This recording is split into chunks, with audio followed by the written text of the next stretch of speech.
All right, you maniacs, let's get this show on the road. As the sun set over the horizon, the last rays of light faded away, leaving the forest in darkness. The towering trees seemed to close in around me, and the only sound was the pounding of my own heart. Then I saw it. A clearing up ahead bathed in the eerie glow of the full moon. And in the center stood a lone figure. I crept closer, my senses on high alert, and I heard a low growl that sent shivers down my spine. The creature turned, and for a moment I saw nothing but a pair of glowing red eyes staring back at me. Then it lunged, and I barely had time to react. I stumbled back, knocking over a nearby tree stump. The creature snarled, revealing a face covered in thick, dark fur. Its eyes flashed with anger, and it opened its mouth, bearing sharp fangs that glistened in the moonlight. I knew I was facing a werewolf. But this wasn't any ordinary werewolf. This was the legendary Redeemer Werewolf, a monster said to appear only when the full moon was at its brightest. Some say it was a curse, others a blessing. All I knew was that I had stumbled into something truly terrifying.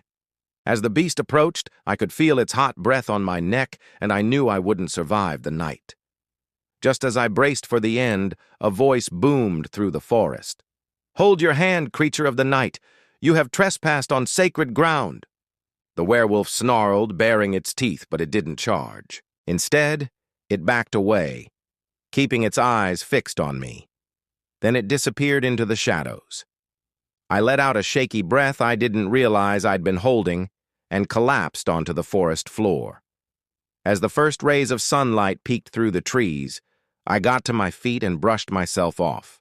The encounter had shaken me to my core, but I couldn't help but feel a sense of awe at what I had witnessed. But then, I heard a noise that made my blood run cold. It was the sound of heavy footsteps. I turned and saw the creature from the night before, its eyes blazing with anger.